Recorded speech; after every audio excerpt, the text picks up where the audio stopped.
Oke guys, kembali lagi dengan saya Ray dan teman saya. Christine, saya promotor Realme, stay-nya di SPCW Sapa. Oke, dan di depan kita ini udah ada 3 handphone Realme. Dan di sini ada Realme C25, ada Realme 8 dan juga Realme 8 Pro. Nah, di sini teman saya akan menjelaskan kira-kira spesifikasi singkat tentang ketiga handphone ini dan kira-kira apa aja sih keunggulannya dan cocoknya itu untuk kebutuhan apa sih untuk konsumen. Nah, itu teman saya yang akan jelaskan. Oke. Nah, ada tipe pertama dari yang ada di sini. Yaitu ada Realme C25. Nah, tipe ini saya rekomendasikan untuk anak sekolah, pelajar dan mahasiswa khususnya. Kenapa saya rekomendasikan handphone ini? Yang pertama dari segi harganya, budgetnya itu tergolong budget yang tidak terlalu mahal, cuman di 2 jutaan. Yang pertama. Terus yang kedua, karena anak sekolah sekarang kan butuh buat sekolah online nih, jadi butuh Zoom yang berjam-jam karena kebutuhan mereka untuk sekolah online di masa pandemi ini. Nah, Realme C25 ini punya baterai yang besar yaitu 6000 mAh, jadi akan sangat tahan sekali buat adik-adik semua ya, sobat Realme, khususnya para pelajar dan mahasiswa ya, buat Zoom berjam-jam untuk sekolah online-nya. Dan dia juga punya internal yang besar dan RAM-nya juga cukup besar untuk memuat aplikasi-aplikasi sekolah online, karena RAM-nya udah 4 GB dan memori dalamnya sudah 64 GB. Oh ya Kak Christine, kan gini, kalau untuk kebutuhan pelajar tuh, pelajar kan biasa kalau ya sekolah, tapi kalau habis sekolah kan biasa mungkin kebutuhan untuk game. Kira-kira C25 bisa penuhin kebutuhan game nggak? Nah, itu lagi nih. Realme C25 ini sudah didukung dengan chipsetnya Helio G70, jadi sudah lumayan kencang lah buat para pelajar yang habis sekolah pengen bermain game. Selain baterainya bisa tahan, habis Zoom masih bisa lanjut lagi buat main game. Chipsetnya itu sudah sangat bagus lah untuk buat game seperti Free Fire, Mobile Legends, dan ada game PUBG yang kesukaannya anak-anak sekarang. Jadi nggak usah khawatir, chipsetnya ini juga sudah sangat bagus lah. Jadi tidak lag istilahnya, tidak patah-patah ketika bermain game berat. Berarti C25 ini sangat memenuhi kebutuhan untuk anak-anak yang mungkin masih sekolah, pelajar gitu atau mahasiswa ya. Oh iya, oke, kita lanjut. Dan ada seri kedua yaitu Realme 8. Seri ini saya sangat suka. Menurut saya ini sangat cocok untuk sobat Realme yang suka hangout, yang suka jalan-jalan nih, untuk suka yang fotografi, tapi punya budget pas-pasan. Nah, ada Realme 8 ini, dia punya spesifikasi kamera yang cukup bagus, lumayan bagus lah, dengan harga yang tidak terlalu mahal, ya kisaran harga 3 jutaan saja. Sobat-sobat semua yang suka hangout bisa dapat handphone ini, Realme 8, karena kameranya sudah 64 megapiksel, dimana kameranya itu hasil tangkapan kameranya itu sangat jernih, sangat bagus, dan ada berbagai fitur menarik lainnya buat kakak-kakak semua yang suka hangout nih, yang suka berkemah hingga malam hari, terus pengen foto angkasa.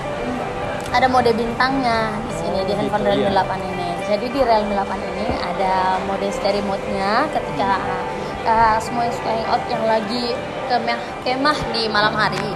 Itu mode apa sih Kak kira-kira?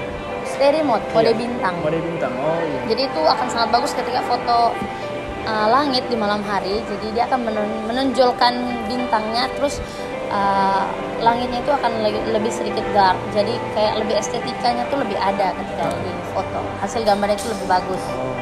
Siap. Terus kan sukanya hangout, suka berkemah, otomatis perlu baterai juga yang besar, karena kan tidak mungkin kita bawa, tidak ada listrik mungkin saat kita berkemah. Betul nah, baterai Realme 8 ini sudah 5000 mAh loh, didukung fast charging juga. Iya, betul. Dan juga dia sudah menggunakan layar Super AMOLED, di mana layar Super AMOLED itu kan lebih hemat daya dibanding IPS LCD. Jadi Realme 8 ini sangat recommended lah buat kakak yang suka hangout. Oke. Jadi memang ini dikhususkan untuk orang-orang yang suka hangout tapi dengan budget yang pas-pasan gitu. Ya, betul sekali. Oke. Dan ada satu produk yang terakhir, produk yang menurut saya produk flagship dari handphone Realme, yaitu Realme 8 Pro. Nah, Realme 8 Pro ini saya khususkan buat para pekerja kantoran atau para pekerja dimanapun Anda berada semuanya. Nah, Realme 8 Pro ini sangat bagus, desainnya juga sangat menarik, jadi nyaman digenggam, dipamerin kemana-mana juga nggak malu-malu kayak. Pokoknya kalau dipegang pasti kelihatan mahal lah. Iya, kelihatan mahal sekali karena desainnya itu sangat bagus lah. Dari desainnya yang menarik, saya rekomendasikan Realme 8 Pro ini untuk para pekerja. Ada alasannya nih.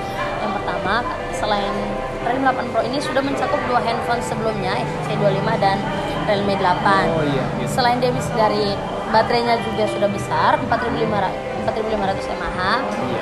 Dari segi fotografi juga dia sudah sangat bagus, malahan lebih bagus lagi dibanding dengan Realme 8 karena resolusinya sudah 108 megapiksel Infinity Clarity kamera.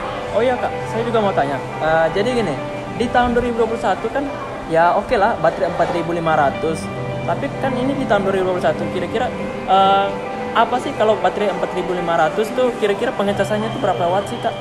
Nah, dibanding dengan Realme 8, Realme 8 Pro memiliki pengecasan yang lebih cepat lagi.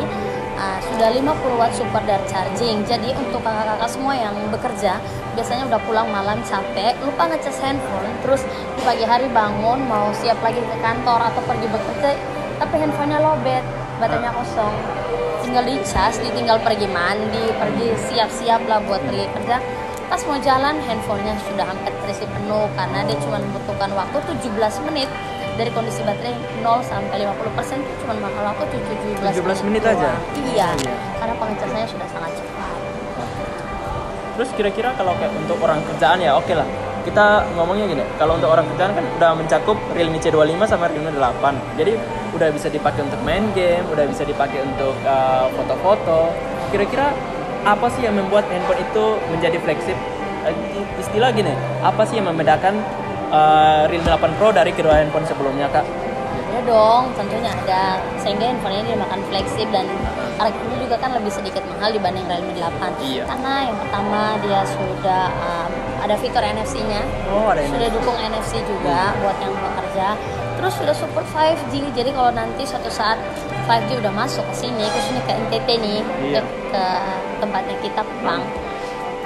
Gak usah khawatir lagi, gak perlu ganti handphone karena Realme 8 Pro ini sudah support buat 5G juga. Terus sedikit tanya nih kak, soal fitur NFC yang tadi dijelaskan. Nah itu kan kita orang NTT ini kan belum tahu apa itu NFC. Nah kira-kira kak bisa nggak jelasin NFC itu kedepannya tuh kira-kira berguna nggak untuk kita di NTT sini? Jadi NFC itu suatu saat kan akan ada nih, sudah mulai masuk, sudah ada di kota-kota besar itu sudah ada, sudah banyak menggunakan fitur NFC. Cuman mungkin di Kupang saja yang belum terlalu banyak. Nanti kalau sudah banyak outlet-outlet yang membutuhkan pembayaran money atau uang elektronik, nah handphone ini sudah mendukung sekali karena sudah ada fitur NFC-nya. Jadi gak usah kemana-mana itu perlu repot bawa kartu ATM atau kartu debit mungkin sering lupa. Di sini sudah ada fiturnya, jadi kita bisa melakukan pembayaran. Fitur NFC itu kak, ya fitur NFC itu berarti bisa pengganti ATM. Jadi kayak contoh kita mau cek saldo, top up saldo tuh sekarang udah lebih mudah di handphone begitu. Iya dong, sudah lebih mudah di handphone. Memang sih fitur-fitur flagship itu pasti banyak ya. Iya, terus ada satu bisa juga untuk scan KTP. Biasanya kalau kamu lihat sih kalau orang yang mau kredit handphone itu kan mereka biasanya scan KTP dulu nih. Iya. Nah, sekarang semuanya sudah serba digital kan? Iya, betul sekali. Memerlukan fitur ini untuk scan KTP terlebih dahulu. Nah, handphone ini udah ada fitur itu. Jadi sudah sangat membantu. Selain buat pekerja kantoran, buat kakak yang bekerja sebagai marketing untuk di leasing kredit ini sudah sangat membantu. Oh iya, oke deh kak. Pertanyaan pemungkas, pertanyaan terakhir ya kak. Sekarang kan tadi kan udah jelasin sedikit tentang ketiga handphone ini. Sekarang nih pertanyaannya mungkin sobat-sobat penonton, viewers sekalian mungkin kepingin tahu kira-kira untuk ketiga handphone ini dibanderol dengan harga berapa sih kak? Kira-kira bikin kantong meleleh nggak? Oke. Oh, yang pertama ada Realme C25. Tadi sudah sempat saya jelaskan juga harganya cuma 2.100.000. Dari harga awalnya tuh sebenarnya 2.300.000, cuman ada dapat promo jadi 2.100.000 saja. Jadi ini kan sangat cocok untuk yang pelajar karena harganya juga tidak terlalu mahal. Kemudian yang kedua ada Realme 8. Seperti yang saya jelaskan tadi buat kakak yang suka hangout tapi perlu handphone yang bagus untuk foto tapi harganya tidak terlalu mahal. Nah, di handphone ini bisa dibanderol dengan harga 3.599.000. Dan untuk bulan ini, bulan kemerdekaan, untuk seri Realme 8 dan juga Realme 8 Pro kita kasih hadiah langsung dari Realme. Di setiap pembeliannya mau cash mau kredit, Iya. langsung dapatkan tambahan Realme Powerbank 2. Oh iya. Ah. Oke, buat viewers untuk penonton sekalian nih, tunggu apa lagi nih? Lagi banyak promo dari Realme dan untuk lebih pastinya bisa langsung segera kunjungi tokonya di mana ya Kak? Di Dunia Sel SPCOS Sapa. Langsung Oke saja deh, Kak. ketemu dengan saya Christine. Oke deh Kak, bye bye.